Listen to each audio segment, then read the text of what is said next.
time. We're going to start this thing off. Good evening. And welcome to the North Georgia GMRS Regional Net. Tonight we are live from Studio Vanguard, not in its typical location. Are we... Where are we tonight? We're high atop something.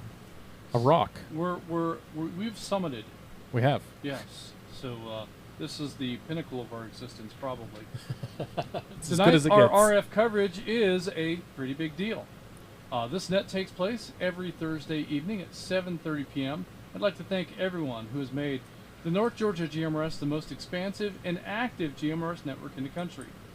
Your net control tonight is Atlanta 946, WQIR 514. My name is Justin. And WRMR 367, Atlanta 751. My name is Kate. And WRWM 344, Blue Ridge 63. My name is Mike. And Atlanta 750, WRMR 367. My name is Jeff. On the net, you can talk about your day's activities, radio equipment, or anything you think we'd like to hear about. This is a family-based network, so we encourage you to get your family involved.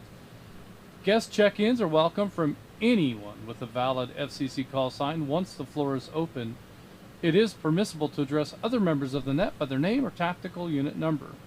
Your FCC call sign is only required when you sign in and sign out of the net. We missed a line someplace, so we didn't read out our list of repeaters. Yeah, What repeaters are we repeating on? Tonight we are linked in with Flagship, Watkinsville, McDonough, Peachtree, Jersey, Noonan, Columbus, Lula, Zebulon, Rome, Ocala, Salicoa Ridge, Dallas, Lookout Mountain, Fort Mountain, Cades Cove, Mount Roosevelt, Chattanooga, White Oak Mountain, Georgetown, Ottawa, and our VoIP service, Zello. Well, there you go. You can also tune in to our YouTube channel and follow along.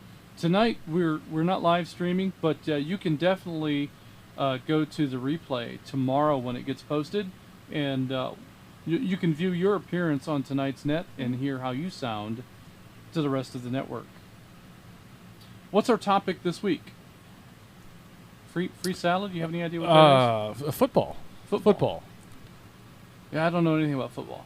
We'll see with that when we came up with that originally. We had intended to have a special guest that knows more than probably all of us. Which could be just about anybody. Yeah, really, it could. Could be Jeff's neighbor. Jeff, you want to go see if your neighbor's home? I could do that, yeah. Does he have a GMRS license? No. Can he get one? Oh boy. So we're gonna engage in a topic, and I guess we're gonna have to depend on the listeners to lead the show tonight, because we are collectively ill-informed when it comes to football. We thought it'd be fun this time of year with football getting back underway, whether you're a college fan or a pro fan or you play fantasy or whatnot. But then we realized that we're none of those things. You know, it's a shame, because Julie is actually for 3 or 4 years now has been real active in fantasy football. Uh-huh. And has done pretty well to the point where she makes up these posters and gives them to her coworkers that are also in this league, and these posters are, sorry that your team lost, and they are, it's a big piece of card stock she does with Sharpies and whatnot, and they're just all kinds of creative stuff. So she hands these cry posters out to her office smack talk. Yeah. She does it in writing though. Okay. Up a notch. So, all right.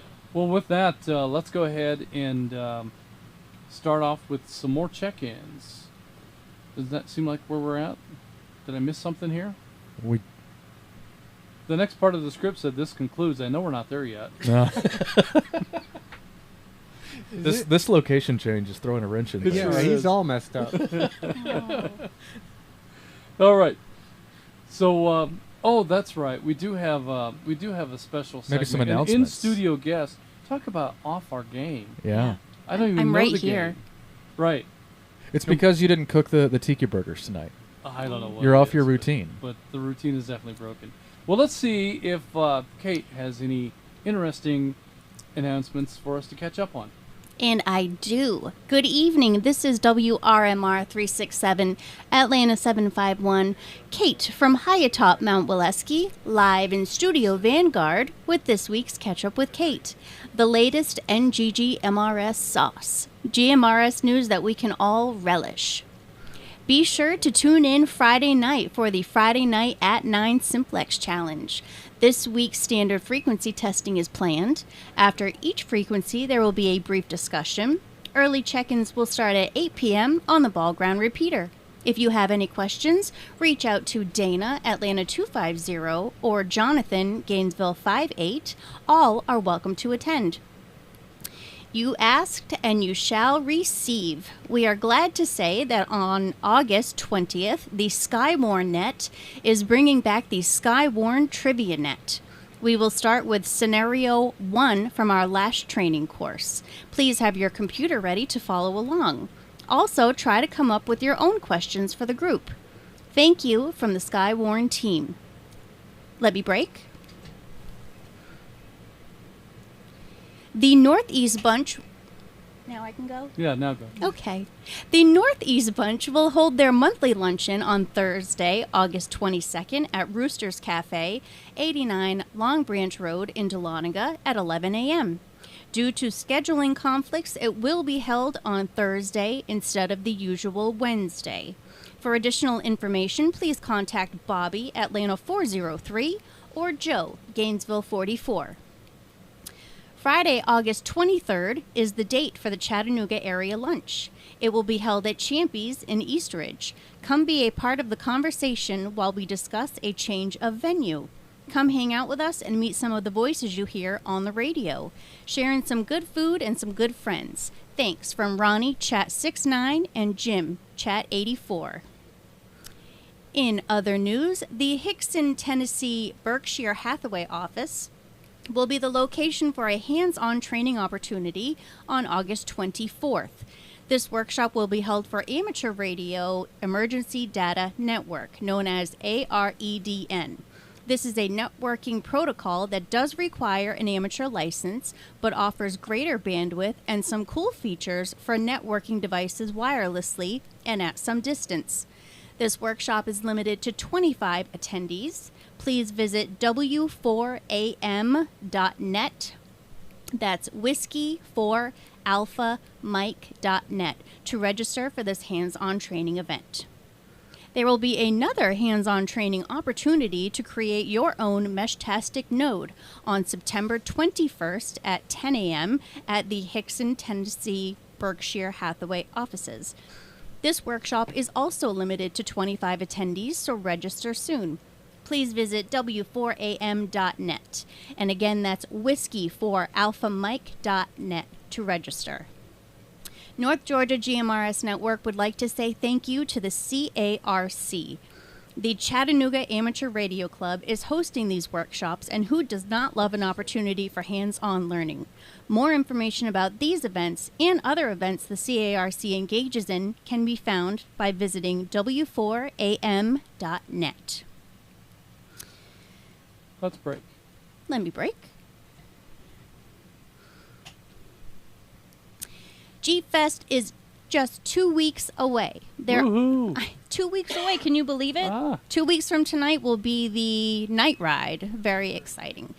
And we still have some volunteer opportunities for both Jeep operators on the trails and for help at any of our information booths. And remember, folks, this is a charity event. This event raises money for children's charities around the area. North Georgia GMRS Network is providing service to the community and for a greater cause than just Jeep nuts riding around on the trails.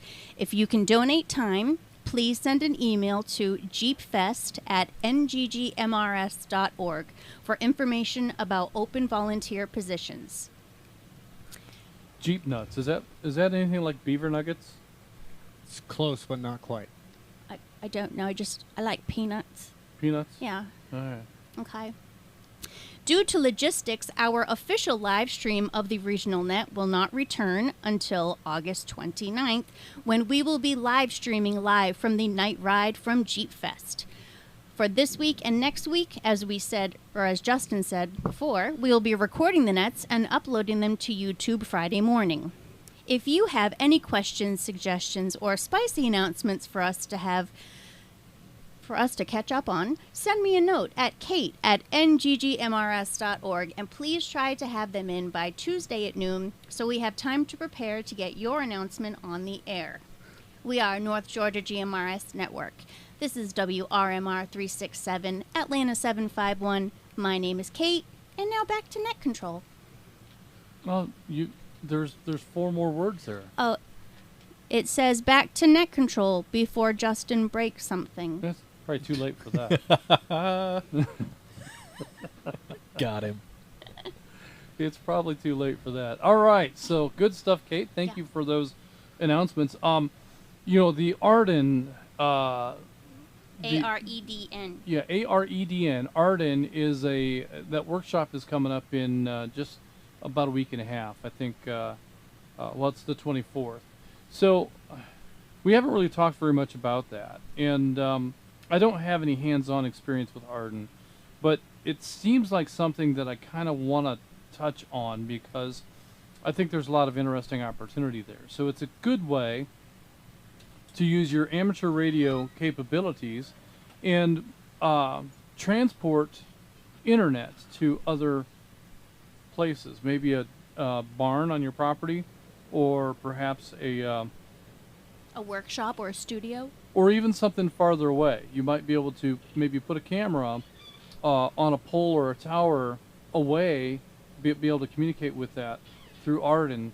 I know that one of the things that I've heard of being done is attaching a VoIP phone through Arden back to whatever your network is, and then that phone will work in that distant location through Arden. So I'm not entirely sure if that's like the Ham Shack hotline, where it's not really a public network phone, but it's one that you can use to communicate with with other radio enthusiasts. But however that plays, I'd sure like to know more about it. So maybe if Stuart checks in tonight, we may ask him. Stuart. But Superman. If he comes around tonight, we'll talk to him a little bit about Arden. If not, then I'll see if I can get some more information for next week's net, because I think there's a lot of potential there, and we've just kind of been going through the announcement and skipping over it. And of course, many of us are well aware of Meshtastic. We recently had a Meshtastic net, and it went exceedingly well. It was tastic, certainly. And did I say that right? Yeah. Oh, never mind. So Meshtastic is another workshop that's coming up in September, and an opportunity that if you have an interest, you can show up with some very inexpensive hardware and go through the workshop, and at the end of it, they will show you how to make that hardware come up and play. And then you can take that home and put it to action. So Meshtastic, the idea is that the more mesh nodes exist around the area, the better connectivity we all have, because the messaging happens in hops from one node to the next, instead of messaging happening over the internet. So the idea is that this can be a tool that we can have and use even if the cellular network and the internet and those conventional communications methods fail. Not that cell phone systems have ever gone down. No, never. How many times this year? Depends where you're at. Yeah. So we had a spate there in Blue Ridge for about a month where it was going out once or twice a week. So it is a common failure, and if it's a long-term failure, I mean, if the cell system goes down for an hour or even half a day, that's not good, but that's not end of the world stuff. But every time it goes down, you don't know if it's down for an hour or a day or a month. You don't know. So having some alternative tools is maybe a good thing. Let me break. You read my mind. I'm on duck out, boys. All right. Thank you. You heading out? Yes. Okay. All right, so with that in mind, we're going to continue on with tonight's program. And let's start off with some additional check-ins. How about Julie's tips? Oh, do we have a Julie's Tips? She's not even here. So? Oh, I guess we're going to go to Julie's Tips. The program director is not very directive tonight. Well, I think it's your first time. Ah, man. All right, well, let's go to Julie's Tips, and then we'll do something else. Net Control standing by for Julie's Tips. This is WQIR 514 Atlanta 947. My name is Julie with this week's new user tips and operating procedure segment.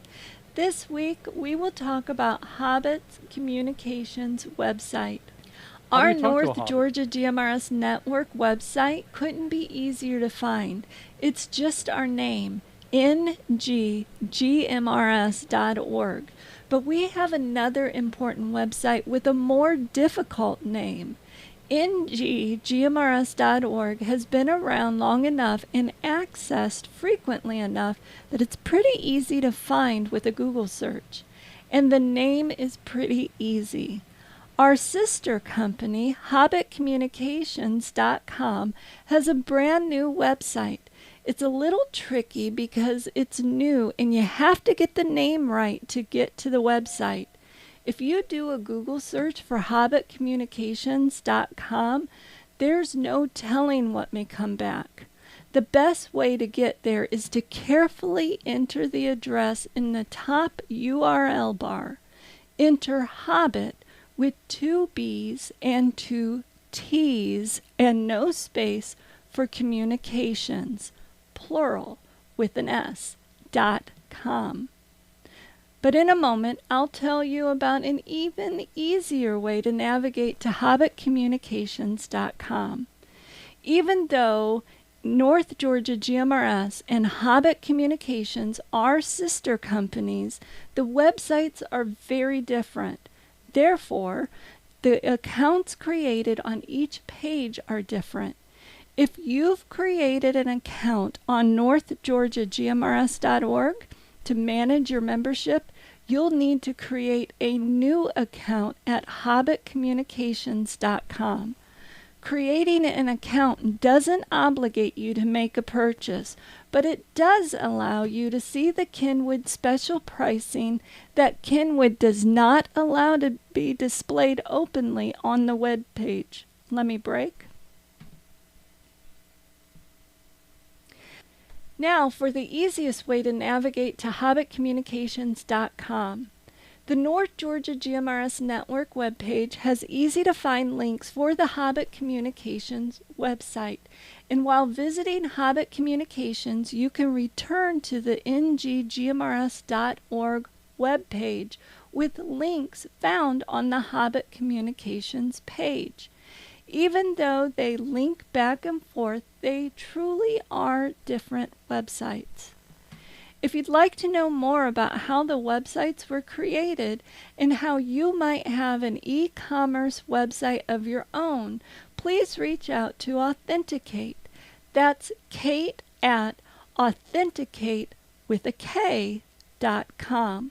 These are just a few of the preferred practices of North Georgia GMRS members, and these procedures are how we become the best operators on the nation's largest, most advanced repeater network. And remember, if you have any questions or suggestions for new user tips and operating procedures segment, send me a note at NGGMRS.org. We are North Georgia GMRS Network, and this is WQIR 514 Atlanta 947. My name is Julie. Good night, everyone.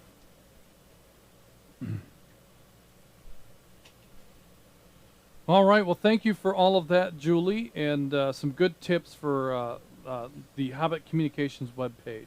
So, questions that have come up frequently over the last week or so with regards to the webpage.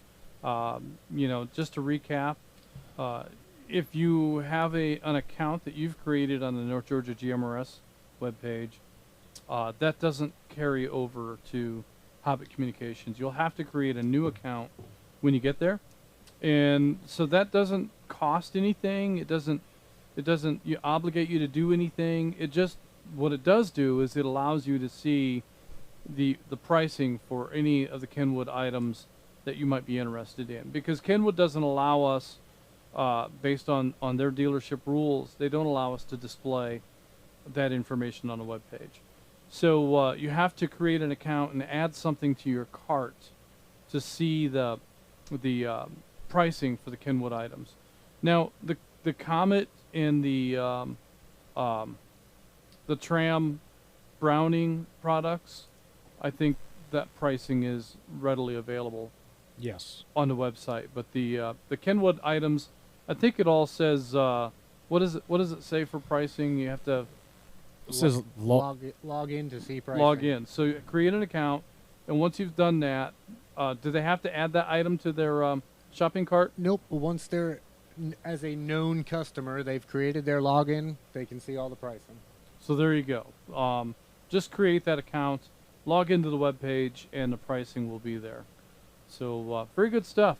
I would also make mention, it seems as though, when Gary told me about his initial purchase of inventory for this, I thought, holy cow, that's a lot of radios. But now we're concerned that, are we going to get more radios in before Jeep Fest? We're hoping so.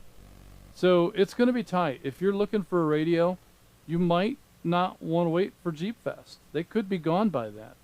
And we don't know whether we'll get a new batch in time. So these have sold considerably faster than we imagined that they would. And I guess what I'm saying is, if you want one, hurry up.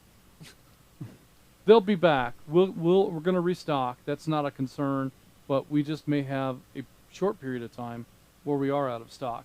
So fair warning, and happy radio purchasing. Well, do we want to get some testimonials from those folks we had check in first, and then we'll take additional check-ins after that while we're on the Hobbit Communications topic?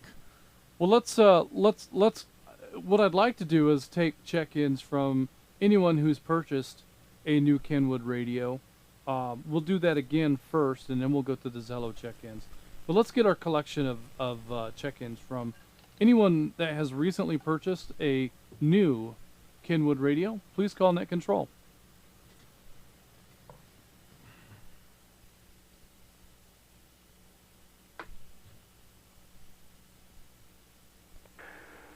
WRWK95, Atlanta 250.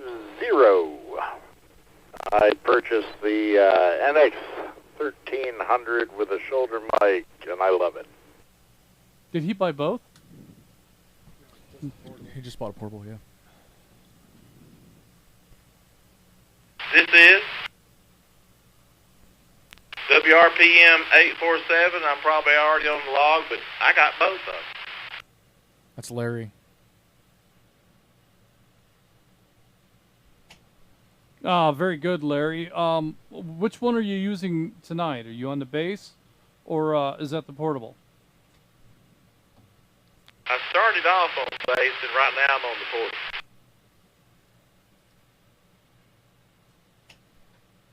Ah, very good. Well, a little bit of hiss and white noise in there, but other than that, it's a fine sounding portable. So good stuff. Glad you were able to come back and make that report.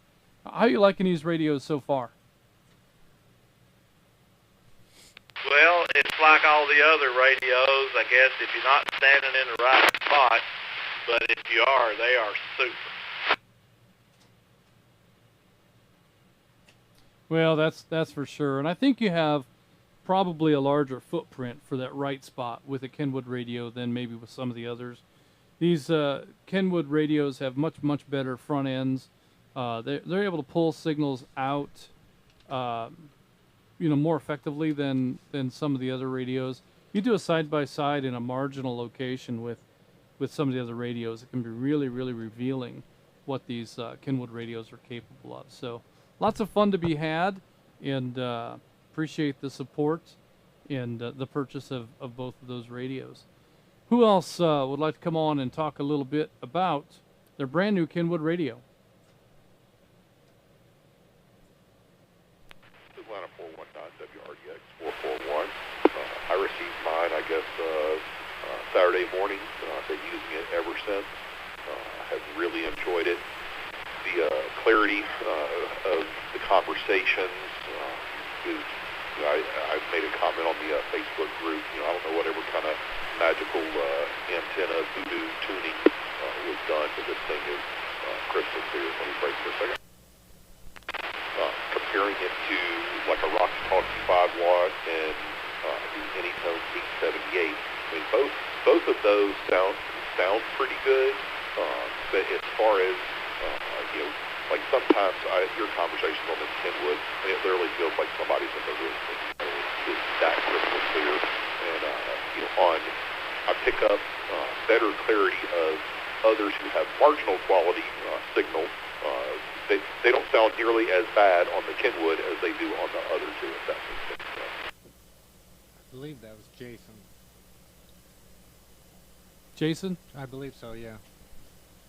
Yeah, Jason, and I think that's a common thing that folks that are new to Kenwood realize right away, is that the audio quality of just about everything that you pick up is much better than it is. It's a better quality speaker. It's a better quality audio amplifier circuitry in the Kenwood radio. Many of these inexpensive handheld radios have all of this functionality on just one or two chips. And so we've condensed audio processing and radio processing and all of the other digital functionality into such a small electronic footprint. And you're asking a limited amount of processing power to do all of that work. And whereas, in the better radios, you're going to have discrete components. You're going to have separate chips for separate functions. You're going to have better quality components, from the ground up. And it shows. The radio is a much more solid feeling piece. There's a lot more mass to the radio, and they're just a real treasure to operate. Did you hear what Jeff did when talking about mass and how heavy they are? You're really going to rat me out over the air? Oh yeah. What happened to the floor? Well, for testimonial of these new Kenwoods, my Kenwood 1300 I knocked off the desk here in Vanguard, and instead of damaging the radio, which I was hoping was not going to happen, because I just got it, it put a big dent in the floor. A dent in the floor. So Jeff's been tough on the floors in Vanguard. But I think either way, that was a lose-lose. Gary was either going to be mad at me because I broke my new radio, or mad at me because I dented the floor. So either way, I was going to lose. Yeah, well, I think the floor will be all right. We do have some more of this material. If you want to peel up that section of floor and replace it, I think it dented the subfloor. That's just plywood, so that wouldn't surprise me. These radios are pretty stout. So yeah, I mean that's a pretty good testimony too, that the radio itself is unscathed, yet we've dented our floor just by dropping an HT on it. Let me break. Sure enough. Oh, they're over there sliding chairs back and forth and oohing and on over the divot, the freshly made divot in the floor. So good stuff. All right, well let's take some check-ins and see what we can come up with. Are there any other new Kenwood owners that would like to check in? Net Control standing by.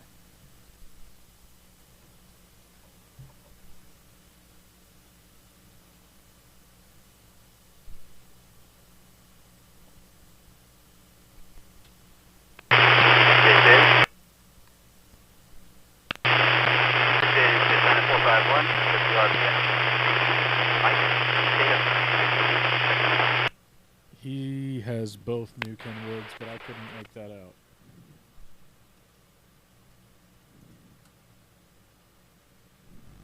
Are you sure? Yeah.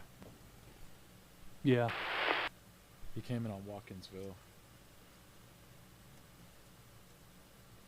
Somebody else tried on Flagship.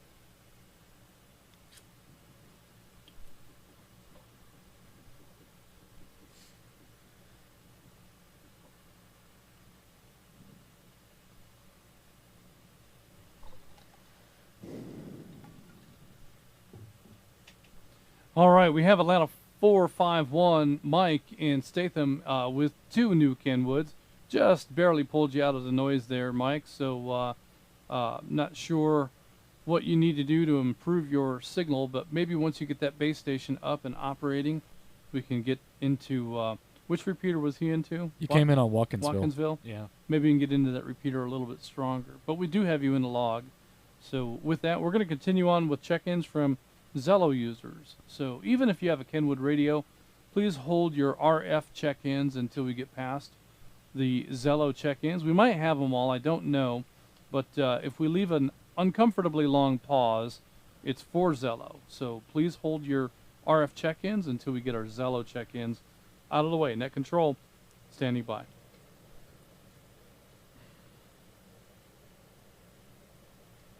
We'll consider Melissa. Tom 27 WSBC 635. I checked in earlier.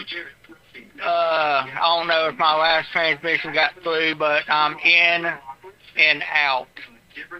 Rome 27, we acknowledged him already, but we can call him again. Well, no, he said he's in and out, which we do not have him marked that way. All right. That's Terry. This is Atlanta 829 WROI 773. John incoming. Yes, I do have a recently purchased Kenwood, not before the store opened. I'm still working on getting all that set up with an antenna. Apologies, John, 81829. I'll check in.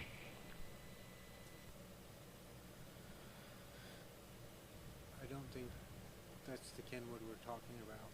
I bet you he bought a Kenwood Amateur. Mm-hmm.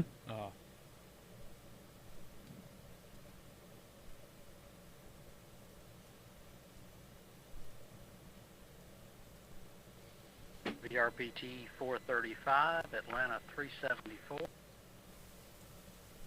And checking out. Was that 374? Is that what you heard? I think that's what I heard. Yes, 374. Okay.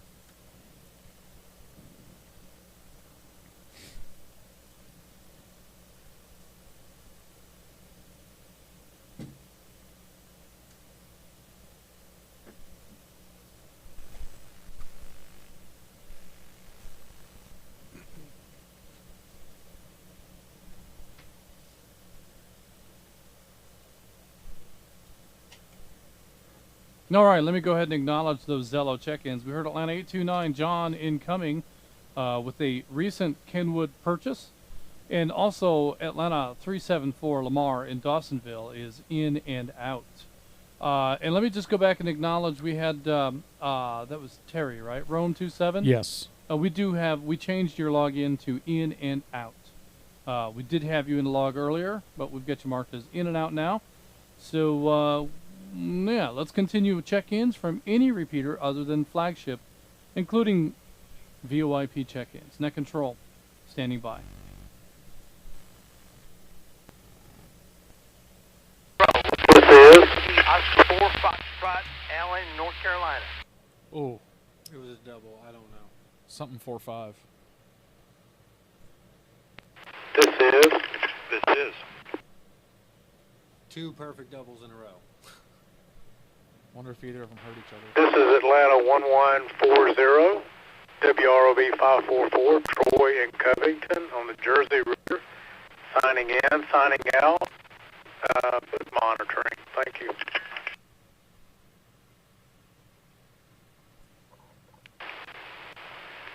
This is.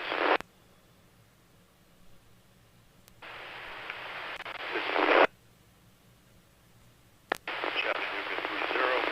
Jonathan checking in and out from Hickson, Tennessee. Is that 3-0? I think it's 6-0. No, 6-0 is Jason. No, it's Jonathan from Hickson. This is Try 3-0. Yeah, This that's it. is WSDW 999, Atlanta 629. This is Scott from Monroe, checking in and out.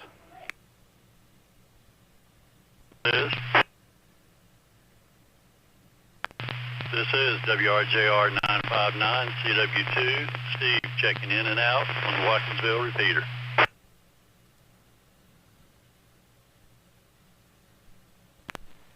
This is WRWM344, Side Salad in Blue Ridge checking in. The one you missed is somebody checked in out of North Carolina. STA 584 call 44 on the Lula repeater checking in.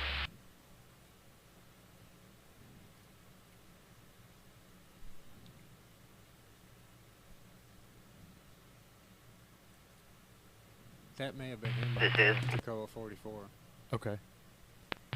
This is Atlanta 451 coming in with a second check-in, hopefully more legible this time. WRPX 682. Yeah, real checking good. in, checking out.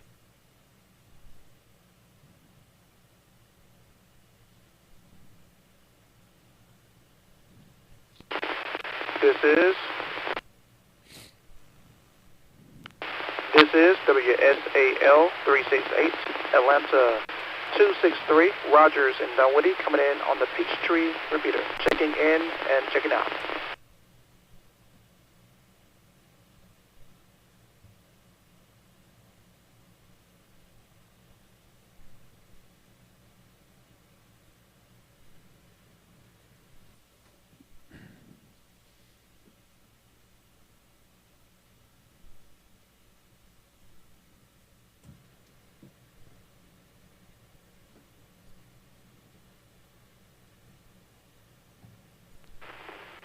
This is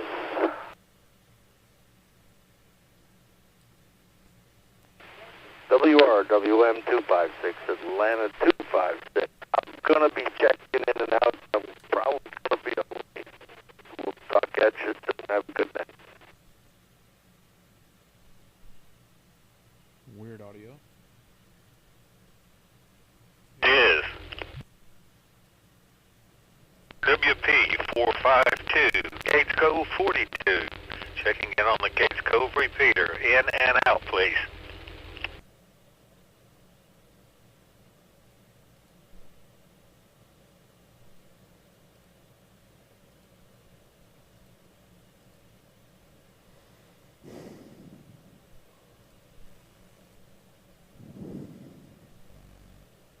We're having all kinds of technical issues tonight.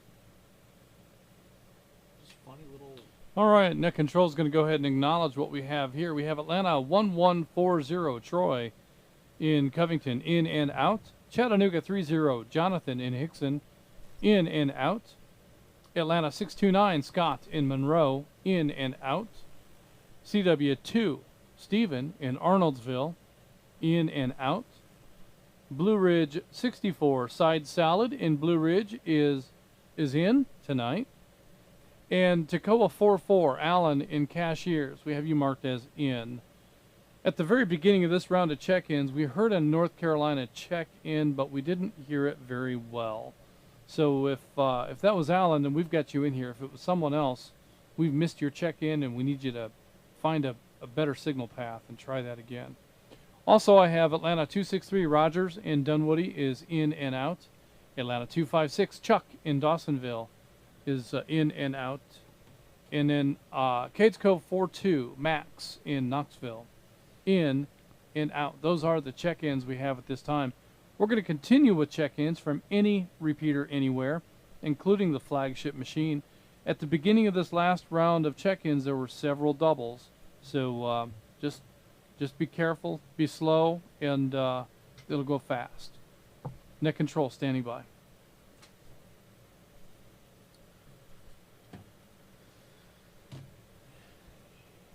This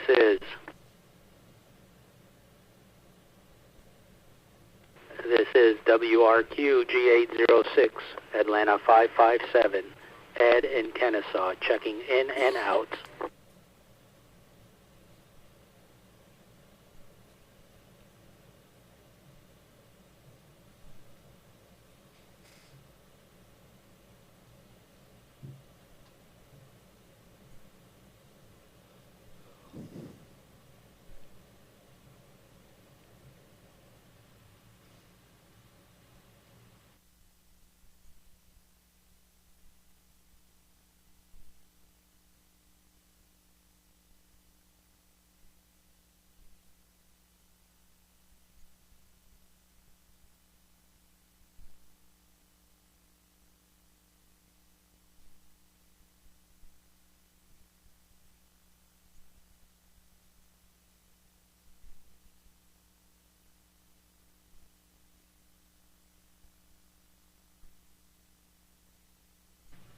I think it's Mount Waleski weirdness.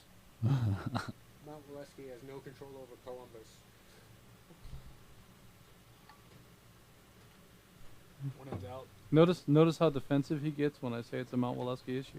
Yeah. That's a clear indication that's likely what it is. He experiences issues up here too. Oh yeah, yeah. Shalikoa Ridge works fine. It works for my machine. Yeah, that's right.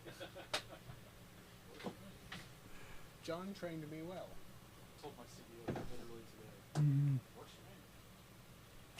All right, going to go ahead and acknowledge Atlanta 557 Ed in Kennesaw. I think it's time to kick things into gear. Should I say kickoff? Is that wrong to say? No, I think that's exactly right. You got the sport right. All right. Well, all right. it would be appropriate for the topic anyway. So we're going to kick off tonight's program. And tonight we're talking about football. So I think the conversation as I see it, and I could be completely wrong, so if this needs to be redirected as we go, that's going to be okay. But the conversation as I see it is, are you a college football fan? Are you an NFL fan? I really enjoy watching college football on TV. I don't know really very much about it, but I see a lot of plays that just, how did that even work? You know, they pull off some stuff that just really surprises me at times, and I enjoy being surprised by these college football teams and some of the things that they do. So NFL games are so very predictable, and you know, it's almost like there's a script, because you know what they're supposed to do next. What down it is determines what their next play is going to be. Where they're at on the field determines whether or not they're going to kick. You know, there's just, it's all very predictable, and it's all very, I don't want to say scripted, but it's at least as scripted as we are. There is one, we just don't follow it. Yeah. That is the big theory is that it's scripted. Yeah, so I mean it get that feeling. So that's why in my mind I enjoy the college football games. I don't really have a favorite team. I guess the Bulldogs have to be because of my geographic location, and I'll root for the Dogs. Truthfully, I'm one of those that I'm pretty much rooting for whoever has the ball. Oh, okay. You know, I love the offensive plays. I just that is what's fun to me. Even in pro sports, I like the offensive plays. Defense, although I acknowledge it's a very important part of the game, it's the offense that excites me. Yeah, the playmakers. Yeah. So I'm usually rooting for whoever's brought the snacks. Well, Justin's big on that too. Well, snacks are her thing. So all right, well, Mike, why don't you lead the way, and let's get this conversation started. Run through some check-ins, shall we? Yeah. A few of these first ones I didn't get an in and out on, but we'll see if they're there when we call on them. So the first one that we have in the log is Atlanta 419, Jason incoming. Jason, you a football fan, and if so, of who?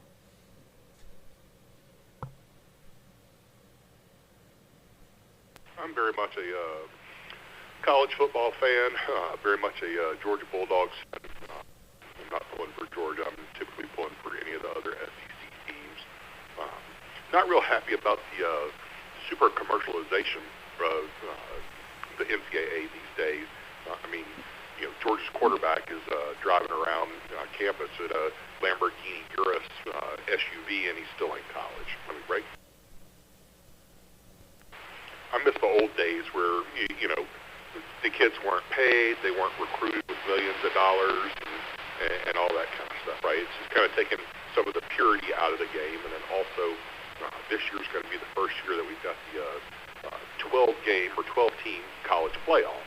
So I think that's going to make things very interesting, but I think at the end of the year it's still going to come down between Big Ten and the SEC like it does just about every year. But I'm very much looking forward to college football season kicking off. On the flip side, when it comes to pros, you know, you kind of mentioned that you have like you pull for whoever's got the ball, right? And so for me, when it comes to pros, I don't really follow a team. I just have lots of college players that I watched, while they were in college that I liked then, and then continue to follow them into the pros. But I don't really have a pro team, seeing as I'm a lifelong Georgian, and the Falcons have stunk 48 of my 50 years on Earth.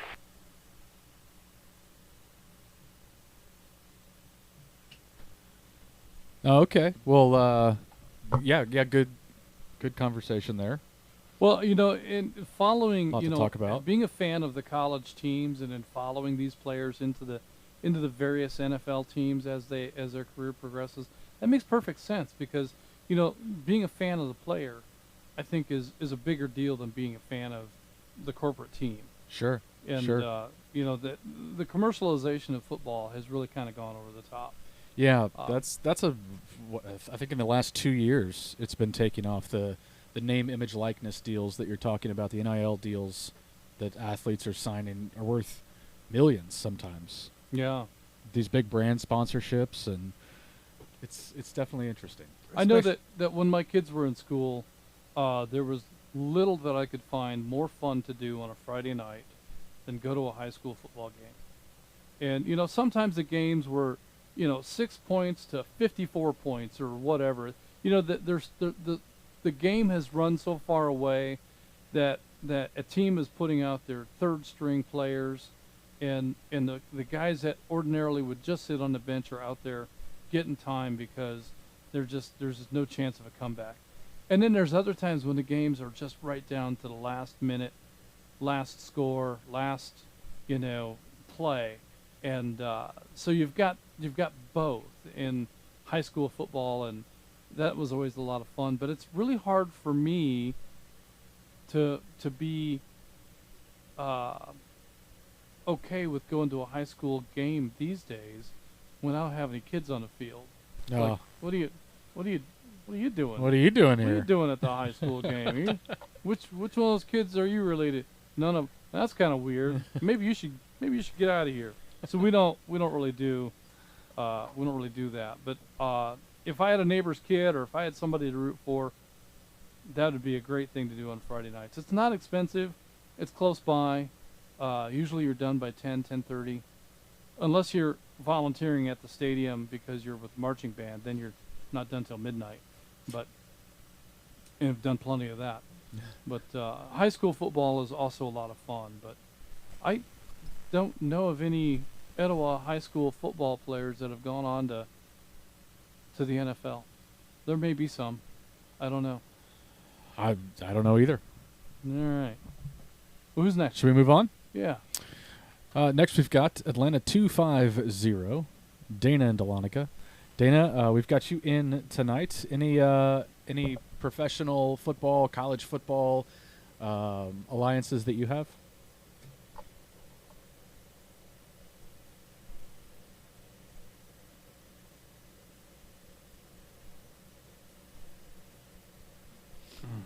He initially said in and out. Did he take a nap? Oh, I missed that. Well, here I am. I had to quickly put the headset back on. I was across the room listening. I thought I was in and out tonight. Tell you the truth, I used to be a Fin fan, Dolphin, coming from the great state of Florida, but I really don't pay attention anymore. I'm more of a retired old radio nerd now, so I agree with what 419 had to say, though. I think if I were to pick, the college ball is a lot better than the pro ball.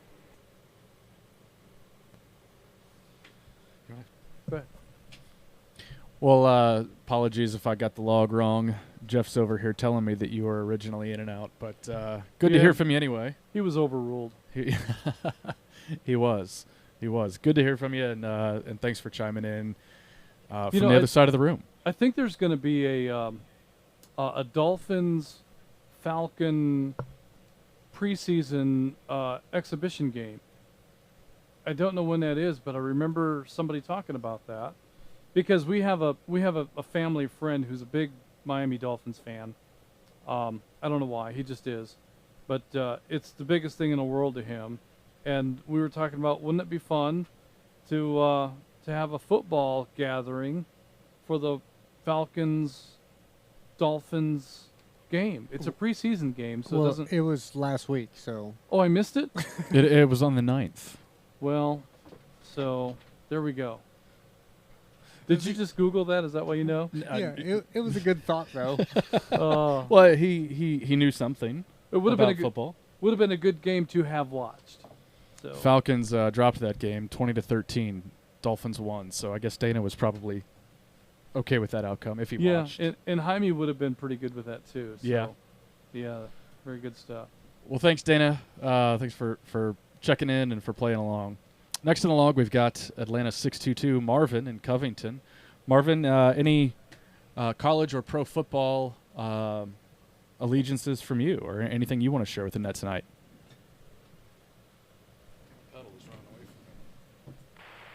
Well, I think I'm kind of right there along with Atlanta 250 there, Dana, that I thought I was going to check in and out, but, I checked in. I think with all the excitement of us being on our Kenwood radios, we forgot to say that. But anyway, I think I said when I checked in that I'm about 35 miles northeast, but I'm actually south. Athens is northeast of me. I am southwest. So, out here I always say that if we actually show any kind of allegiance that's not for our Bulldogs, then they could possibly come and burn our house down. But anyway, we've got one of our middle child that is actually a graduate from UGA, and we are Go Dogs all the way. But anyway, we enjoy college football. A lot has changed over the years. You got to take some of the politics and the money and stuff. It's hard to actually remove that from the game. But I feel that sometimes if you don't look at that, you don't know it, and you watch the games, they come on, you enjoy them. But we enjoy it, and I hate to say it, but I don't want to rush my summer away. Doesn't want to rush what?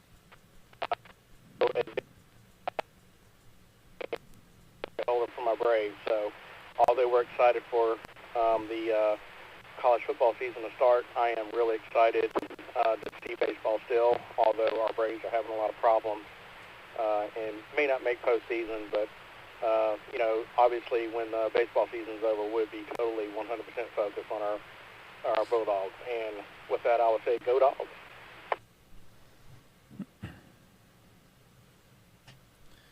Go Dogs. I figured that would be a common theme that we would hear tonight. Probably only a few other team shout-outs. If you don't say go Dogs, what do? They come in baseball bat to your mailbox kind of a thing? Maybe. Is that the penalty for not being a Dogs fan? It may be so. I don't know. We only had a couple other team shout-outs tonight during the check-in process, so we'll have to see as we go along who's willing to break rank. Well, there's a lot of folks that live in Georgia that are not from here, so it's reasonable to believe that they would have brought their favorite teams with them. So, maybe we'll hear some of those. We do have an audience in Tennessee and North Carolina and Alabama. So yeah, we have a little bit of a reach here. So I don't imagine everybody on the net tonight is a Dogs fan, but maybe they are.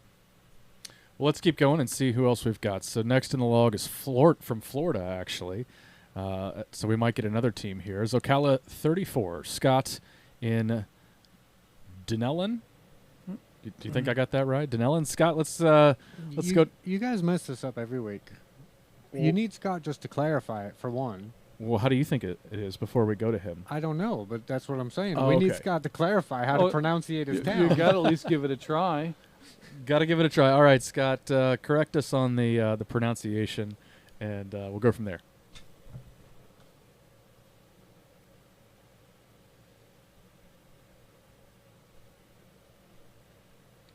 Dunellen? Dunellen? Dunellen? Again on the net, so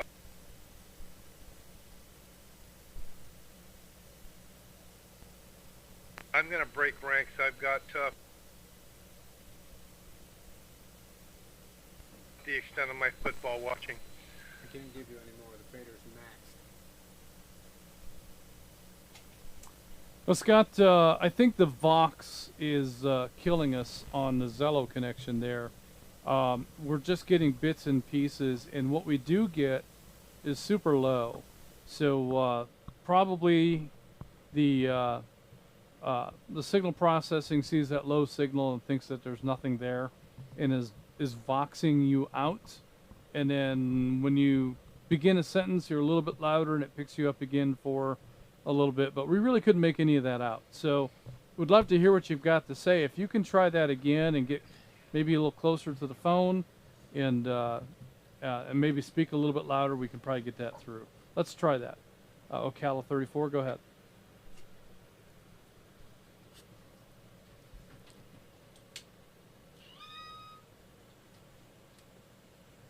Okay, first up, is this any better?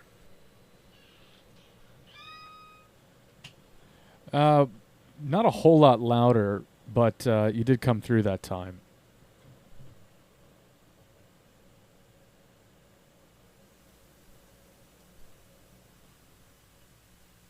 Okay. First off, yes, it is pronounced Denellen. Denellen. And second off, like I said, not really a big football fan. I do like the Army-Navy game, and go Navy, beat Army. Go Navy. We got you that time. Thanks for giving that another try. Heard you say that you're into the Army-Navy games, and we also got the pronunciation right of Denellen. You know, when it comes to difficult to pronounce, or maybe seemingly difficult to pronounce, one thing that I was told that if you just look at the word and say it as fast as you can sound it out, you'll probably get it pretty close. Oh, that's probably pretty close. So that's the key to hard to pronounce names, is just say them fast. Okay. I'll remember that. We'll see if it works. It doesn't always work. It's hard for me to say anything fast. Fair enough. That was an opening for you, but I missed it.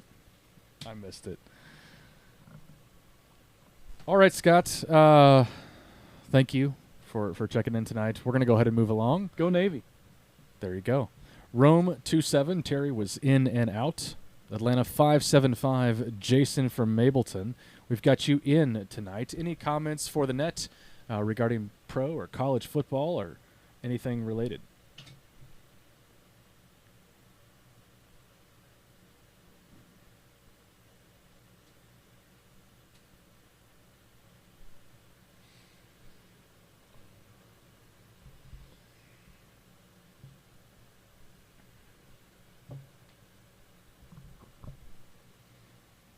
He was a Zello check-in.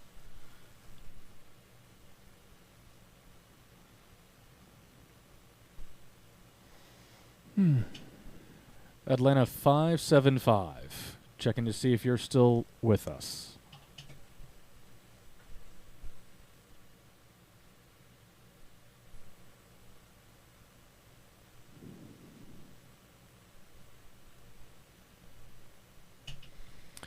All right, we're going to go ahead and show Jason as in and out and move along. We had Atlanta 1402 was in and out. McDonough 45, Kai was in and out. Gainesville 417, William and Auburn in and out. Atlanta 528, Ronnie and Lyerly was in and out. And that'll bring us to Atlanta 240, Patrick in Duluth. Patrick, we've got you in tonight. Any questions or comments or fan team loyalty that you want to share with the net tonight?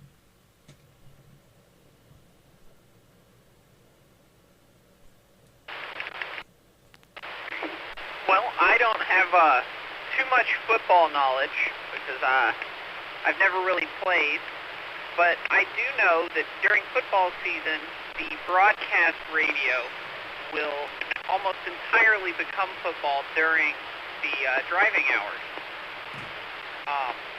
I just thought, like, it annoyed me when I was commuting and I didn't have any other way to listen to music, but also, it's obvious a lot of people really love it, or they wouldn't dedicate broadcast time to it in a world before we had all this internet. And, I don't know, it's just it always tells me fall is coming when it starts coming on the radio.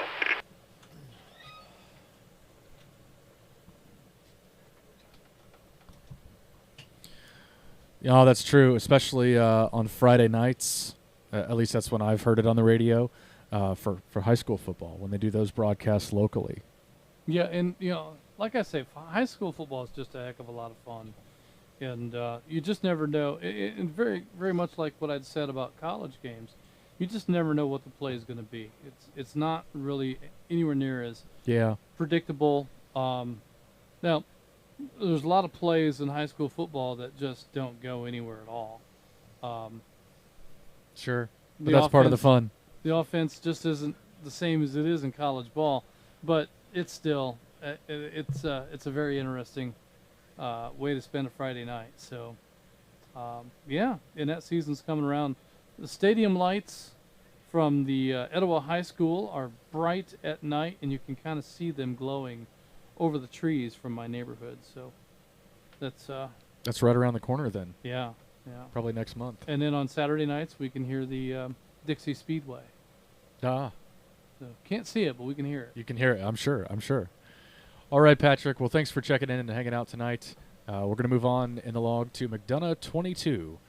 Tim in Stockbridge. Tim, did you think of anything that you wanted to share with the net tonight regarding pro or college sports? Football.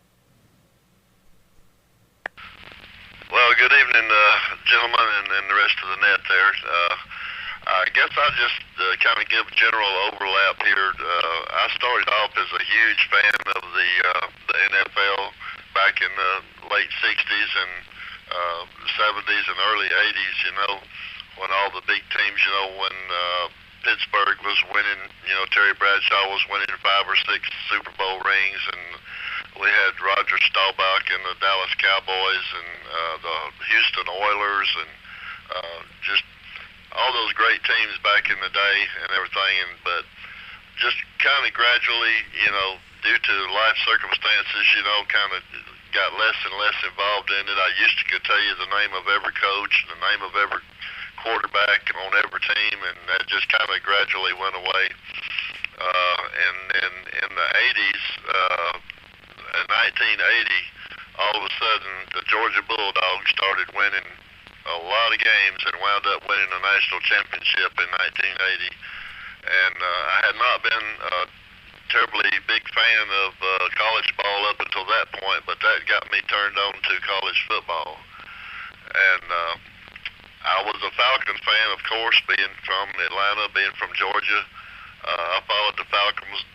They were an expansion team in 1976, I believe, was the year they came on board and had Steve Bartkowski, great quarterback with a cannon for an arm, but he had no offensive line. So it's kind of hard to throw touchdowns when you're looking at the clouds on your back all the time. But and then recently, we don't discuss politics, I know, but due to certain political actions, I just totally got turned off to the NFL and said no more. And I just will not watch the NFL anymore. They just totally ticked me off. But I am still a big college fan, and I worry a little bit about what the latest actions that they've taken regarding, pay to the athletes and so forth, what that's going to actually do to the sport. Because let me take a break. Worry a little bit about what that's going to do to the sport. I mean, used to have athletes go to a college and they stay there, through their college years, and so I don't know, is it going to come to where, they'll be switching, from one team to the next or one college to the next, for whoever pays the most or whoever gives them the most benefits or whatever. So I don't know what that's going to actually do, but I'm still a huge Georgia Bulldogs fan. I have been since the 80s, and especially 1980 and from then on. And I know a lot of my friends are big Bulldog fans, and so I used to love to listen to it on the radio. I used to work on Saturdays, and all day long on Saturday I would listen to the college games on the radio all day long, including the Bulldogs, Clemson, Tigers, Tennessee, Florida, Alabama, all those games. I would listen to them just to hear the plays and everything. It's an exciting game, college is, and the NFL is totally off my radar now. So that's pretty much where I stand with it, and definitely looking forward to the new season with the Georgia Bulldogs, seeing where things go. So go Dogs, back to net control.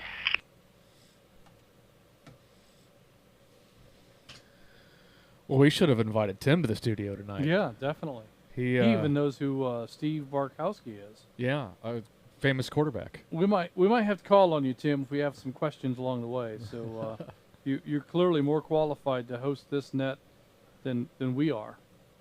Both on the college and the pro side. Well, That's right. I mean, in our defense, the whole purpose of this net is to get folks on the air. So if it's something that they want to talk about, it doesn't matter if we know what we're talking about, as long as we get folks on the air. Do we ever know what we're talking about? I thought we decided that it was more of an offensive game, but Jeff wants to talk defense, so go ahead. All right. Well, Tim, appreciate you chiming in tonight and bringing some of your excitement for the college sports side, or the college football side, to help us along tonight. We're going to go ahead and move along in the log. We had a string of in and outs after Tim. Atlanta 637, Dave in Kennesaw was in and out. Chattanooga 49, Robert in Dalton said go Dogs as he checked in and out. Atlanta 551, Shannon in Dawsonville was in and out tonight. CW33, Tom in Bogart was in and out. That brings us to Atlanta 532, Tom in Flowery Branch also in and out. Dallas 64, Josh from Dallas but traveling to Florida was listening in on Zello tonight. Josh, thanks for your check-in while you're traveling. Atlanta 580, Jerry in Marietta was in and out. Atlanta 342, David in Cumming was in and out. Chattanooga 19, Jack in Chattanooga was in and out. And that'll bring us to Chattanooga 162, Larry in, you guessed it, Chattanooga. Larry, we've got you in tonight on your new Kenwood. Any comments that you'd like to share regarding maybe Tennessee football? You've got pro, you've got college. We'll welcome your comments for the net tonight. Well, I got to just say it. Go Big Orange. There we go. Yeah. I love it. Well, I don't you care, should ask but him if he had any comments to volunteer. Right. Yeah. Right. Somebody willing to buck the trend. Back to you, Larry. That's about all I had to say. That's all I wanted to say. Okay. I agree with Justin about the footprint of the radio. Depending on where you're at, you have a bigger footprint. That's it. Chat 162, be clear. Well, we're going to use Larry to pick on him for just a minute. He mentioned volunteers. Did we mention the fact that we still need volunteers for No, Jeep you know, Fest? that's one thing we really haven't gotten into, and I think that's a great segue into that topic. So let's shift gears here for just a minute. Bobby, we're going to come to you here shortly. But before we do have a pretty good list of people who've offered to volunteer for Jeep Fest. And just this week, we've kind of learned that they're going to lean on us a little bit harder to fill some more additional roles. So with that in mind, we're looking for people that are capable and willing to operate radios. These are going to be outdoor positions, so you're going to be outdoors in the elements, and obviously under shade we'll have canopies and tents and those kinds of things, but we need people who are capable of communicating and being out in the weather and helping us with communications from the entrances of trails and also various other tasks around the grounds at base camp itself. And so, you know, we recently had Claire on talking about her volunteer opportunities in Greece. And although this isn't quite as exotic a trip as Claire's adventure was, it still is.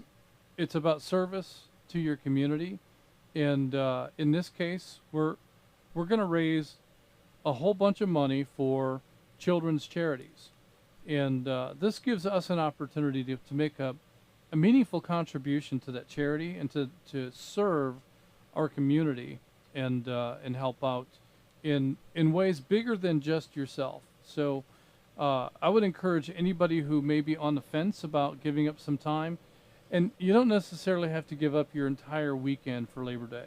All right, we do need some volunteers for Friday, and some volunteers for Saturday, and some volunteers for Sunday. You don't have to volunteer for all of that. Pick a period of time that works for you. You can come out to the Jeep Fest and you can wander around and you can see the sights. You know, Saturday afternoon is going to be a lot of fun with the obstacle course and the mud pit and those kind of things. Yeah. But if you can schedule some volunteer time, either before or after you're visiting the Jeep Fest grounds, we would sure appreciate that. We could use the help. And like I say, the Sheriff's Department has given us a larger role, and we want to take that on and do the best job we can. But we're going to need your help. That's right. Yeah, I think that's a good point, and you're not necessarily in this specific case looking at it as volunteering for North Georgia GMRS. If you want to look at it that way, you're volunteering to help support the charity in this event. And, you know, we just need to keep the event going and keep communications flowing and make it go as smooth as we can. And, you know, as far as responsibilities go, your job is going to be to sit in a chair and talk on a radio. Watch and report. And so it's not overly complicated, but it is vital to the operation. We were very short-staffed in that department last year, and it limited our ability to effectively communicate news and information from the field and to the field. So I think that you can serve a significant role and help tremendously fill that gap this year. So good stuff. Glad you brought that up, Jeff, and it was very good timing. If they want to volunteer, how do they get in touch? Well, the best way to get in touch would be to send an email to jeepfest, one word, at NGGMRS.org. And if you're going to send that email, what we'd like to know is obviously who you are, whether or not you have a Jeep that you're going to use on the trails. You don't have to. We still need radio operators that aren't going to be operating Jeeps. But let us know if you do have that and you plan on riding the trails. And also let us know what your availability is. If it's going to be Saturday in the morning, Saturday in the afternoon, Sunday in the morning, you know, whatever your availability is, let us know, and we'll see what we can do to get that scheduled in. We want to fill as many of these spaces as we can, and just provide the best service that we can for the Sheriff's Office and for the children's charity and for the community, because these are roles that will help make a difference in determining what traffic flow is like out on the roadways as well. So if we've got a trail that's backed up and nobody knows about it, and you got a bunch of folks headed that way to ride that trail, and they're not going to do anything but sit in the road for half an hour, you know, we can maybe head some of that off. So that's what we're looking for, people that can communicate on radio. Seems like this is a likely place to find those kind of volunteers. We might have some radio people listening. Unlikely. Maybe a couple. Yeah. Well, speaking of radio operators, let's go to the next person on the list. All right. Well, I think, or I thought that our friend Bobby was in and out tonight, but the log shows he's in. So Atlanta 403, Bobby out at the Vortex. If you're with us tonight, let's talk. We should hear from him. That's right. All right. I thought he was out. He was. Okay. Yeah, basically I was in and out, but I heard you're going to call on me, so I figured, all right, I'll be in. So, well, what's up? Yeah, I'm from New Jersey. As you might know, I was a big Giants fan. But like Tim Barrett said a little while ago, once the NFL got political, I bailed out of that. I haven't watched a game probably in 3, 4, 5 years now. But, yeah, I like listening to the college games. Georgia's a good team, so, and I'm down here now, so I guess I got to follow them. Ah, well, there you go. Well, I just more than anything, Bobby, I wanted to check in with you and see if the Taylor Swift mic was performing adequately. We had some trouble with it last week, and I wanted to see if we've overcome that trouble. Have you heard any problems with the Taylor Swift mic this week? It's very inconsistent. It's up and down. No, not really. If you're on it now, it's sounding pretty good. I mean, there was some internet or packet breakup before, but that's just because of the location of Vanguard and the internet connection right now. But no, if you're on that mic now, it's sounding pretty good. You know, I can't tell, obviously. There's no live feed, so I can't tell if you're telling me the truth or just making up another Justin story. He knows. Well, I guess you're just going to have to pull up the video tomorrow and find out. Bobby's a regular on our YouTube channel, so I have no doubts. Yeah, he'll be on there in the morning. He's going to know. Well, I mean, he's going to fact check you. I was a little. I guess I was a little. I made an assumption I shouldn't have, and when Bobby had dubbed this the Taylor Swift microphone, I thought he was referring to the style of microphone and the appearance of the microphone. But it turns out that the Taylor Swift title for the microphone has less to do with its appearance than it does its performance, because she lip syncs everything she does. It doesn't really have to work.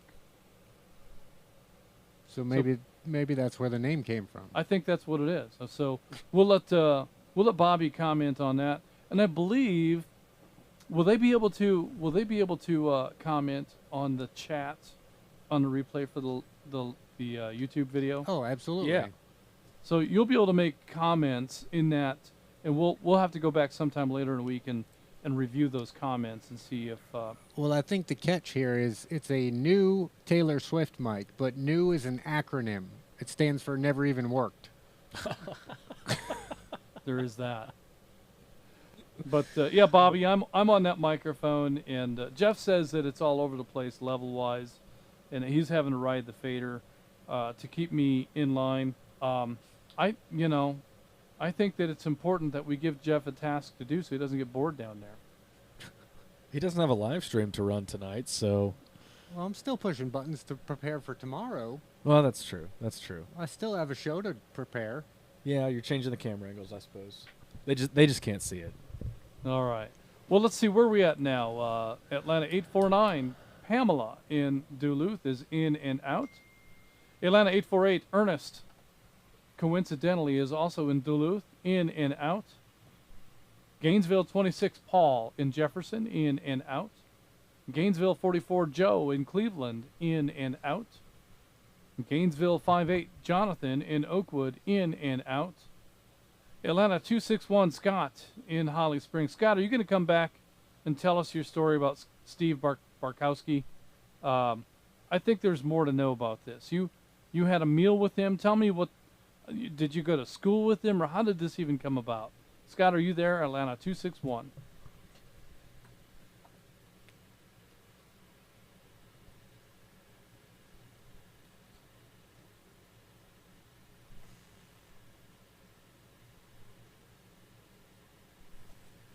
All right. Miss Jennifer's got him pulled away from the radio, tending to family things. So with that, we're going to continue on.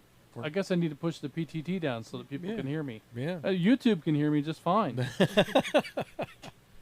All right. We're going to go ahead and continue on, and we'll let Scott continue with his family activities this evening.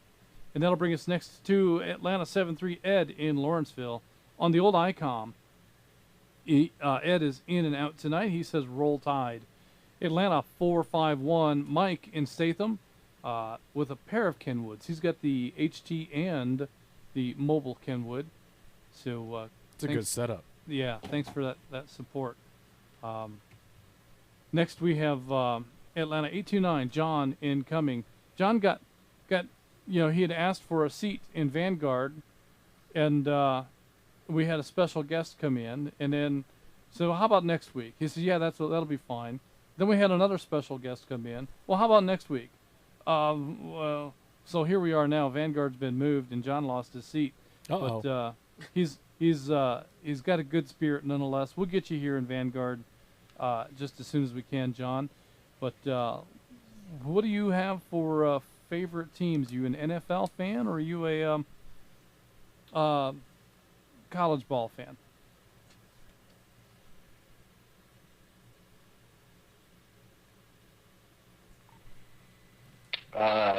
This is Atlanta 829. First off, I mean, where do I start with football?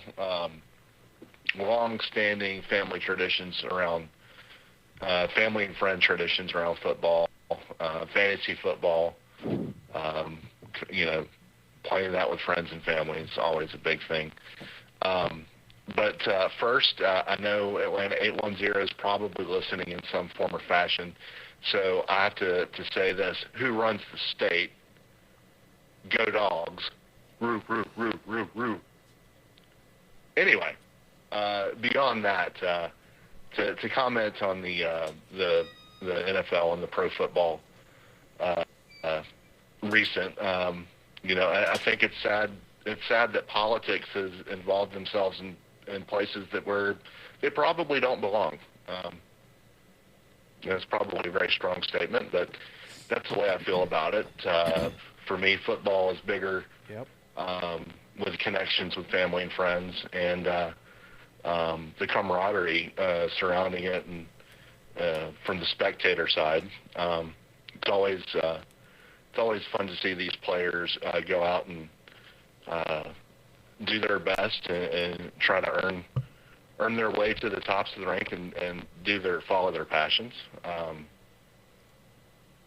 at any level, high school, pee-wee, all that good stuff. Let me break.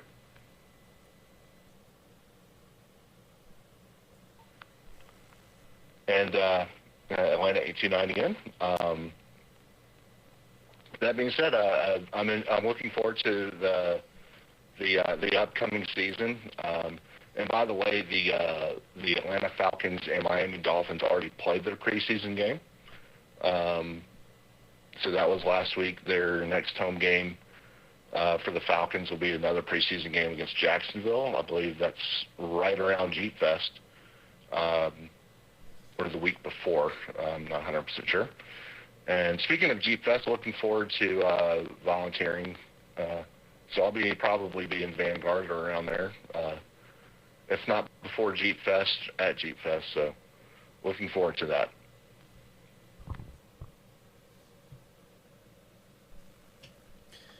Well, good stuff, John. We're looking forward to seeing you at Jeep Fest again this year, and looking forward to spending some time together in Vanguard Studio.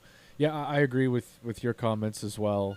Regarding just the camaraderie and the good times that you can spend with friends and family over the game, whether it be football or many other sports for that matter. And agree with your sentiments that keeping controversial topics out of what should be kind of an escape from those sorts of things. That I think we'd all appreciate that. So great points, and I don't have anything else to add to that. We'll go to move along. John, looking forward to seeing you in a few weeks. Next, we had Atlanta 374. Lamar in Dawsonville was in and out. Let's try Atlanta 261 again. 261? Yeah. All right, let's give a call out to Atlanta's 261, Scott in Holly Springs, and see if we can get that Steve Barkowski story. Did you work some magic over there? I guess we'll find out.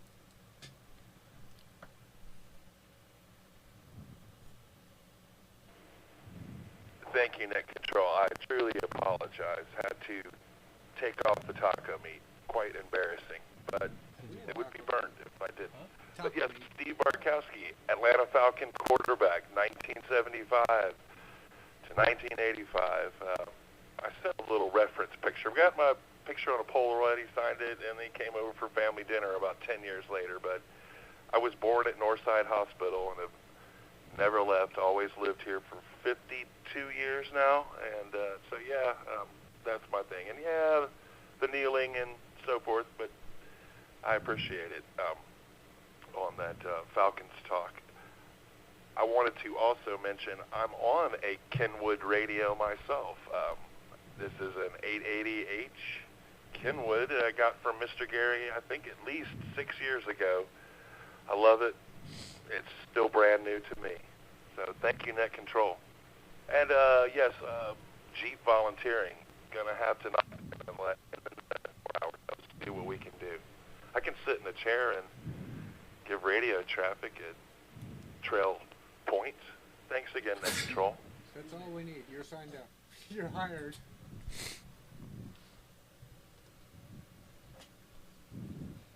All right, we've got you on the volunteer log now, and there is Jeff's writing his name down. No escape. Yeah, you're hired. So, yeah, the pay isn't very good, but the benefits package is worse. So we're glad to have you, and we'll definitely make use of that. So, all right. Well, did you have any follow up for Steve's story, Mike? No. He laid it all out for us. We got all that figured out. We did. Excellent. 1975 Atlanta Falcons quarterback. Yeah. So I guess my camera's not mine anymore. It followed you out the door, and then it stuck on Jeff and I. Yeah. Very good. We'll let you fix that while I roll along in the log. Thank you, Scott. Good to hear from you, and yeah, we'll see you at Cheap Fest. Next, we heard Atlanta 1140 Troy and Covington was in and out. Chattanooga 30 Jonathan and Hickson was in and out. Atlanta 629 Scott in Monroe was in and out. CW2 Stephen in Arnoldsville was in and out. And that'll bring us to Blue Ridge 64. Melissa in Blue Ridge. I think she's probably got a thing or two to share about. Well, that was supposed to be our special guest. It was. I mean, she's still special, but today she's not a guest. Not a guest here in the studio, correct? Right. Yeah. Maybe we'll get her in here another time. Melissa, let's go to you for whatever you'd like to share regarding your fandom for your team. Sorry I couldn't be there with you guys tonight, but super excited about the topic. Going to go out there on a limb and say that I am not so much into college football. I love watching it to see who's coming up into the NFL, but grew up in Kansas, so hardcore Kansas City Chiefs fan through the good years and through the bad years. Enjoyed watching them a couple of years ago beat the Eagles in the Super Bowl in Phoenix, and that was probably one of the highlights of my entire fandom with them. But I would say that on the subject of scripting, it's easy to say when our teams aren't doing well that the NFL is scripted, but my fantasy teams would be a lot easier to win if it was. Unfortunately, football is just one of those games that you never know what's going to happen. You don't know what the refs are going to do or whether they're going to make the right calls or see a completely different game than everybody else.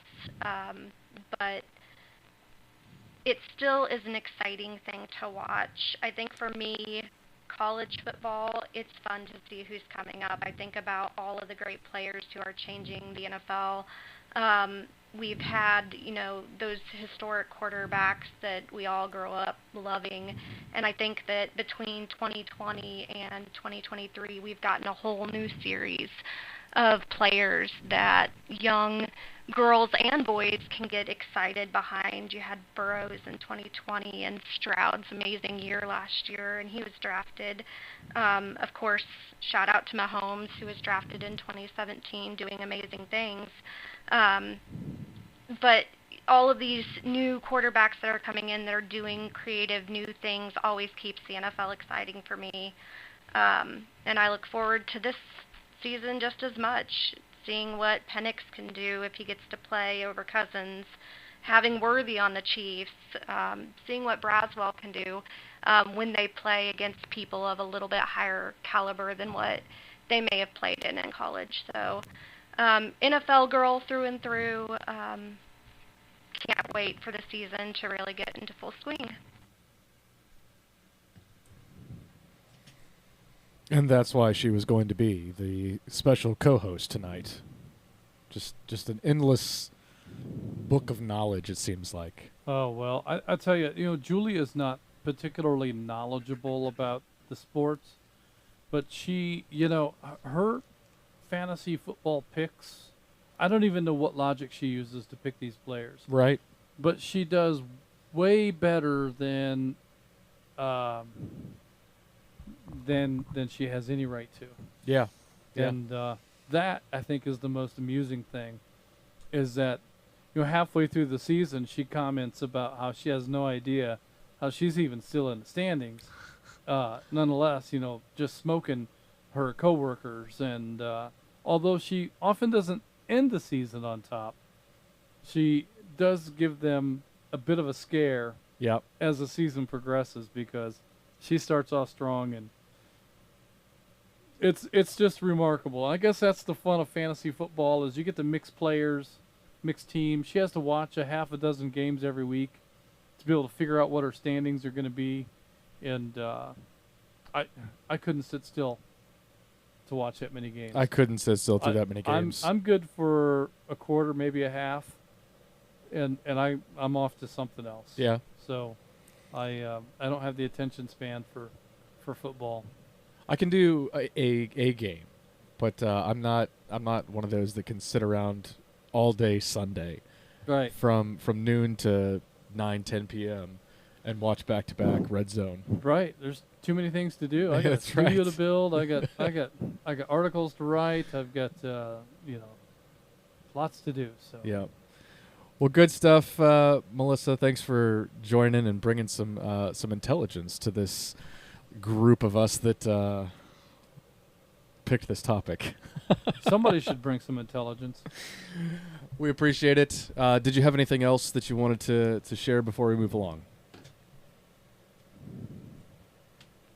No, just if anybody wants to talk football, come and find me at Jeep Fest. I'll be hanging out with Hobbit Communications at their table. I'm happy to chat with anybody. Oh, very good. Atlanta 6-0 putting you to work as well, huh? All right. Thanks for joining tonight. And with that, we'll move along. Our next check-in was from Toccoa 44, Allen, in Cashiers, North Carolina. We've got you marked in, so let's go to you for any comments that you want to share regarding football tonight. Yeah, I was misinformed when I was told there were going to be lots of rolls at the Jeep Fest.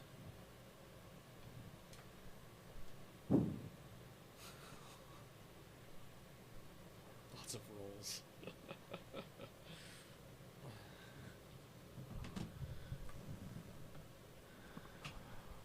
All right, we're going to update the log and show Alan as in and out. Maybe we missed that check-in or got it wrong in the log.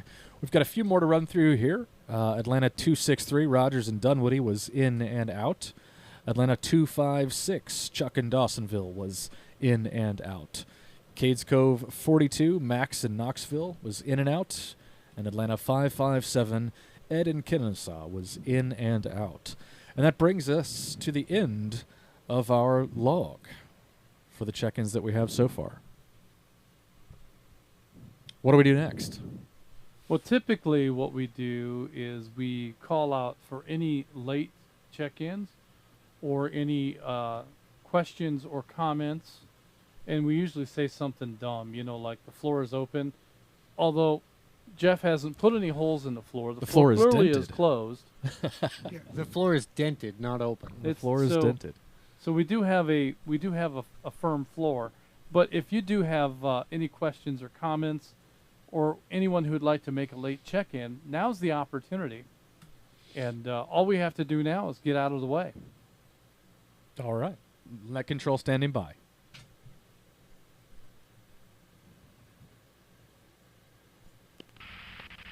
McDonald 22 with an additional comment.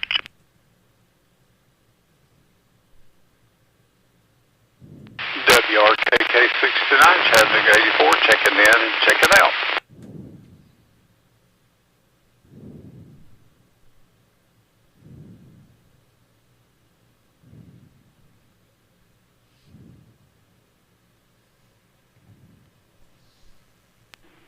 Atlanta 1402 with a comment after, I think I'll be in after down 22.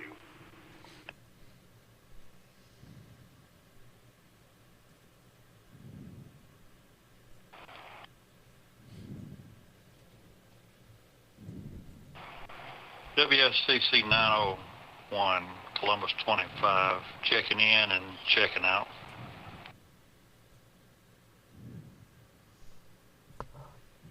Atlanta 829, comment.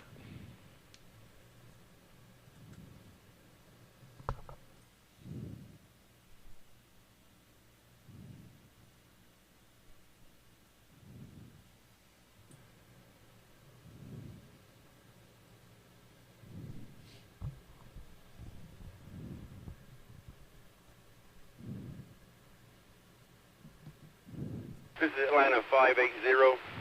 I had checked out, but I was listening, and I have to say that my favorite two teams is Alabama and anybody that beats Auburn, for I am a Alabama fan. I grew up in Alabama. With the Saban era, I'm not sure how they're going to do this year, but I am looking forward to watching the game.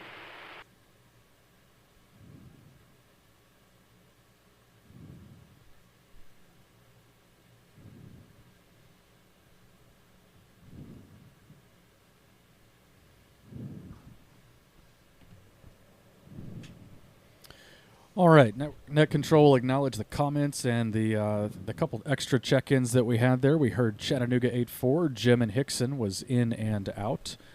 We had Columbus 2-5, Peter and West Point was in and out. And then we had comments from McDonough 22, Atlanta 1402, Atlanta 829, and Jerry, we heard your comment there, Atlanta 580. So Tim, McDonough 22, let's go to you for your comment first.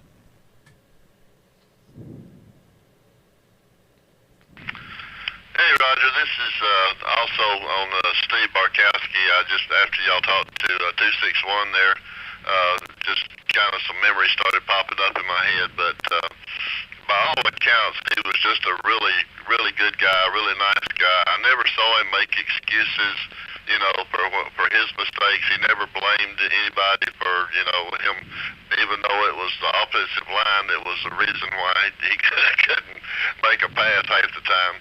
But he didn't make excuses. He owned up to, you know, his plays. But at one point, and I don't remember what year this was, now back in these days, you know, NFL quarterbacks and players, they didn't make millions of dollars a year like they do, you know, in the last decade or two.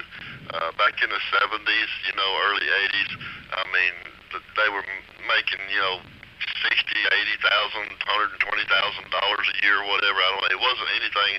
I don't know exactly what they made, but it wasn't anything like they made today. But Steve Barkowski used to live in an apartment complex, and to my memory, it was either somewhere on Lawrenceville Road or La Vista Road up around Tucker, Georgia, in that area. And I lived in Tucker, and I used to pass by there, used to go to work out past his apartment complex, and I'd come home in the afternoons, and Steve Barkowski would be out in the yard behind the apartment complex, which was easily visible from the road as you drove by. And you could see him out there playing with the neighborhood kids in the yard. And I wanted to get out sometime and stop and just go up there and meet him and talk to him, but never got the guts to do that and didn't want to bother him or interrupt his game. He was having a good time with his neighborhood kids out there, and I just thought that was really cool of him. And so that's the balance of my Steve Barkowski story. I'll back to Net Control. Take that. Go ahead.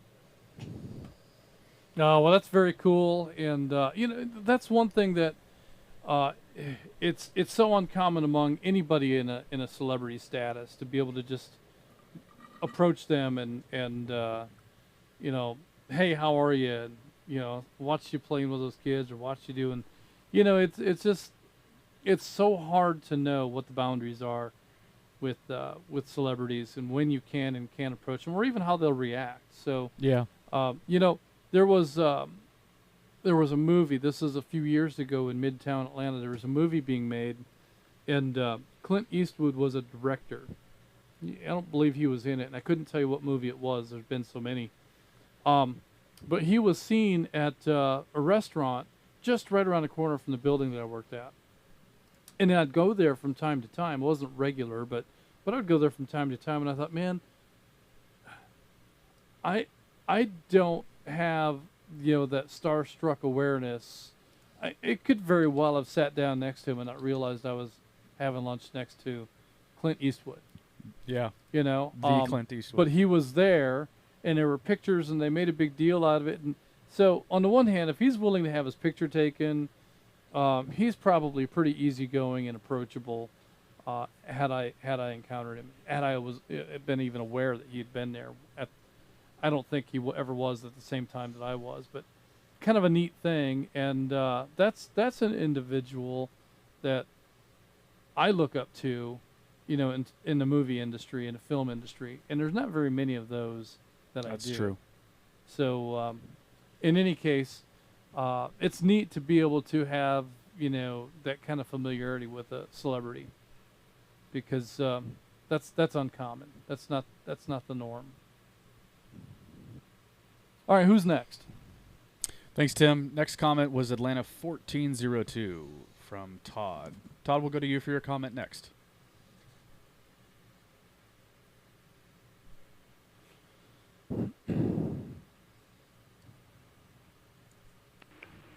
Good evening, Mike, Jeff, and Justin.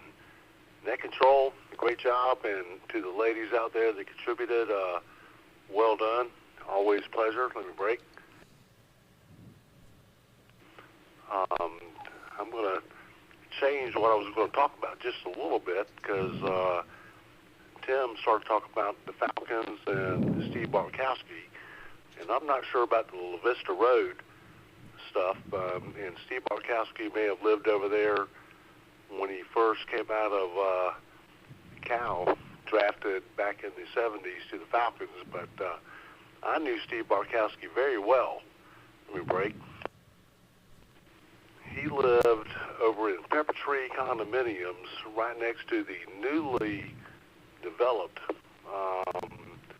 Perimeter Mall, and he lived 3 condos down from my best friend and his dad, and his roommate at the time was Kim McQuilkin, backup quarterback, and right next door, in the condo next door was a gentleman named of Fulton Kakadal, who was a linebacker, and I was one of those youths that was playing football.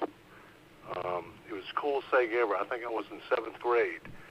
Kim McQuilkin would be the quarterback on one team, and Steve Bartkowski on the other team, and playing touch football in the street in front of the condos there. And me and my buddy, because Steve Bartkowski was great friends with my buddy's dad, and me and my friend used to watch Steve Bartkowski's dog. He was a black lab named Bardio. Let me break.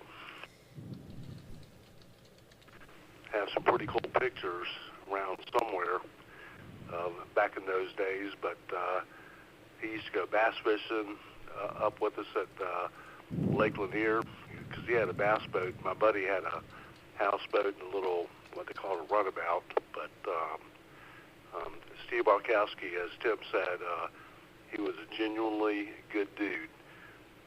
He was kind of wild back then, back in the 70s, but he kind of settled down just a little bit. But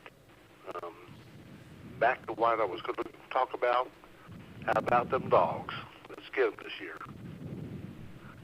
Back to Net Control, WRKN 464 Atlanta 1402.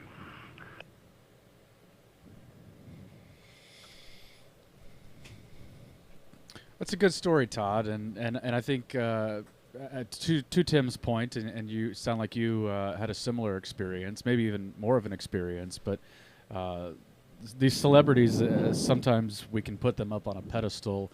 At the end of the day, they still put their pants on one leg at a time. Isn't that the saying? Something like that, yeah. One leg at a time. They're just like us, and I've throughout my career, I've been in a position to meet a few famous people, and they generally want to be treated just like a normal person as well, and sounds like you had that experience with Steve. So appreciate your comments. All right, next comment in the log we had from Atlanta 829. John, you had something else that you wanted to contribute, so we'll go to you next for your comment.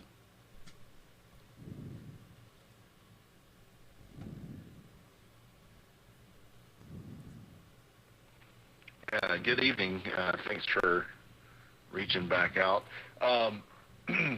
So during doing the fantasy football and the picks, it seems like there's a lot of beginner's luck that you run across between picking players in a fantasy football draft, or if you're doing a pick'ems league, someone who just goes there and picks the best color-coordinated team ends up beating you after you've done months and months of research on your players and your teams and going off all the statistics. It's just amazing, amazing how that can ruin your fantasy football seasons and things like that. Just a general comment. I've seen it happen repeatedly over the years. The other side comment there was around the referees. I think Melissa mentioned it's always interesting to see how they can interfere with the game. More than one game has been thrown by those, I can tell you that. It's just another interesting aspect of the sport. That's all I wanted to say, so I'll send it back to Net Control, Atlanta 829 WROI 773, clear.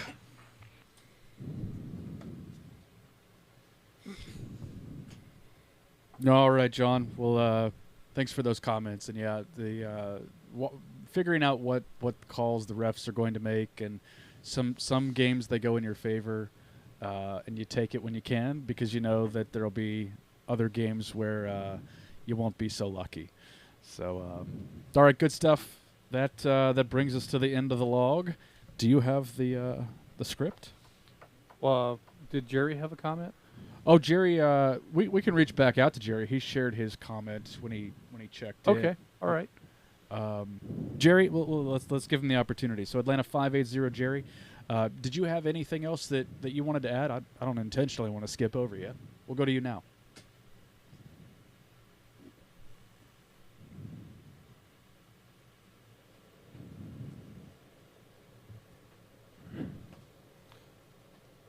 He gone. He gone? Sounds like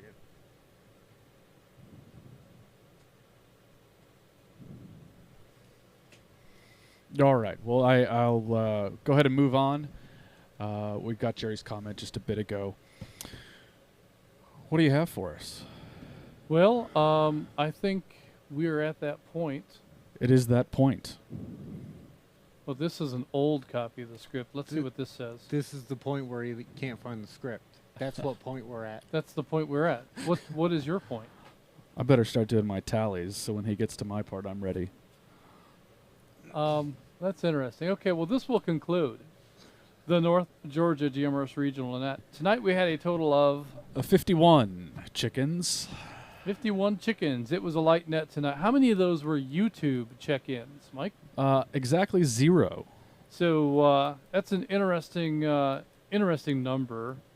Far fewer than usual. Considering that our nets have run in the mid-60s to mid-80s for many, many weeks in a row, with a peak of well over 100 not long ago. There's probably many folks wondering where we are and why we aren't on YouTube right now. Well, there could very well be. I think that maybe some of that question will get answered tomorrow when we post this episode of the North Georgia GMRS Regional Net. So don't forget, for those of you on YouTube, to like and subscribe. And your comments on the YouTube video will show engagement and help the video channel grow. Thank you for allowing us to serve as your net control this evening. Good night, everyone. This is Atlanta 946, WQIR 514. My name is Justin. And this is WRWM 344, Blue Ridge 63. My name is Mike. And Atlanta 750, WRMR 367. My name is Jeff. We are North Georgia GMRS Network. And we are clear. Good night, everybody. Good night, folks.